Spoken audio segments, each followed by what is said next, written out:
dans ce livre, vous dites nous avons 15 ans pour sortir de l'impasse.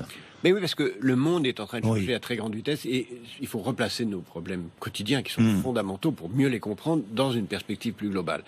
Dans 15 ans, dans les 15 ans qui viennent, il va y avoir énormément de changements démographiques et technologiques qui sont fantastiques dans un très grand nombre de domaines qui vont vraiment bouleverser positivement ce que nous pouvons attendre. Avec des risques aussi de danger. Par exemple, on peut voir, à cause des technologies, plus de la moitié des métiers aujourd'hui existants disparaissent. Alors qu'est-ce qu'on fait? Soit on s'accroche pour les maintenir et on continue à produire des diligences, soit on se forme aux métiers d'avenir et on devient les leaders de ces métiers de demain. Mais il faut savoir qu'en intelligence artificielle, dans la robotique, dans la biotechnologie, dans l'agriculture, il y a énormément de choses qui vont arriver. Et si on n'y est pas prêt, si on se crispe, eh bien, on va disparaître. C'est le rôle des politiques, d'encourager, d'accompagner. C'est le rôle des politiques. Ces mutations. Exactement, exactement. Et oui. Mais c'est aussi le rôle des citoyens que de les comprendre. C'est l'objectif d'un travail comme celui-là, c'est de mettre sur la table tous ces changements énormes qui viennent. Quels seront les changements majeurs, Jacques Attali, selon vous? Les changements majeurs, c'est d'abord les changements démographiques. Oui. La population de l'Afrique va augmenter de 600 millions de personnes dans les 15 prochaines années. C'est gigantesque, c'est énorme. La population des pays du Sahel va augmenter de presque 100 millions d'habitants, ce qui crée, si on n'est pas capable de les aider à se développer, des risques de migration absolument considérables. La deuxième mutation très importante qui vient, c'est toutes les mutations technologiques qui vont apparaître, qui ne sont pas du tout de la science-fiction, mais la robotique, l'imprimante 3D, l'intelligence artificielle, c'est des choses qui demain matin vont changer radicalement. Je le disais il y a un instant, plus de la moitié des métiers vont disparaître. Plus de la moitié des métiers vont disparaître dans les 15 ans qui viennent. Plus de la moitié, même dans certains secteurs, 80%.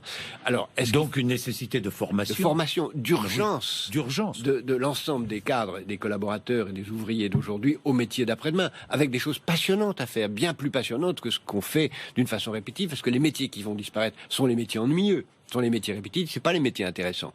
Donc il faut pas se plaindre, il faut au contraire applaudir à ces disparitions. Mais pour que cette disparition ne s'accompagne pas d'une vague immense de chômage, comme c'est vraisemblable si on ne fait rien, eh bien il est urgent de modifier nos systèmes de formation pour former les chômeurs au métier d'après-demain. Et pour ça, comprendre, Monsieur Obama a fait la semaine dernière un formidable discours sur l'intelligence artificielle et ce qu'elle va changer. J'aurais aimé qu'un homme politique français comprennent ce que c'est que l'intelligence artificielle, l'intelligence faible, l'intelligence forte, toute une série de concepts qui devraient être dans le langage quotidien. Ils ne s'y intéressent pas? Non, parce qu'ils s'occupent que de leur petite querelle. Oui, mais ils répondent aussi aux soucis quotidiens des Français. Ils répondent aussi aux journalistes. Mais oui, mais les soucis quotidiens des Français... Oui. Comment expliquer aux Français qu'un souci quotidien va se transformer en espoir? C'est très facile. Allez-y. Il suffit pour cela de leur parler de leurs enfants. De nos enfants.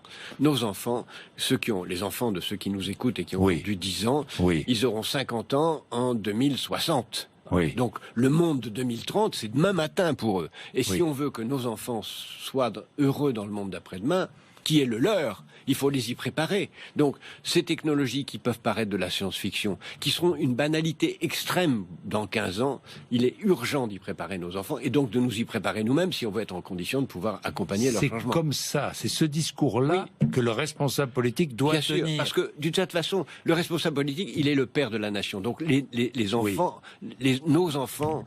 Et ne pas tenir... Les citoyens d'aujourd'hui sont les enfants des hommes politiques, au sens où c'est leur rôle aux hommes politiques de les préparer à l'avenir, d'y participer en tout cas. Et ne pas tenir ce discours, c'est encourager un déficit démocratique. Bien sûr, puisque c'est encourager la résignation, l'abandon, le pessimisme, le fait de partir. Le jusqu'au-boutisme aussi, l'extrémisme. L'extrémisme au sens de je mets les chariots en cercle, je m'enferme, je refuse le changement, je maintiens les emplois. Replie. Je maintiens les emplois, quels qu'ils soient, même s'ils n'ont pas d'avenir. Je repousse les problèmes. Vous savez, les deux principes majeurs de la classe politique française, c'est après moi le déluge et pourvu que ça dure. Ça, c'est les deux principes. Mais c'est des principes suicidaires. C'est fini, ça.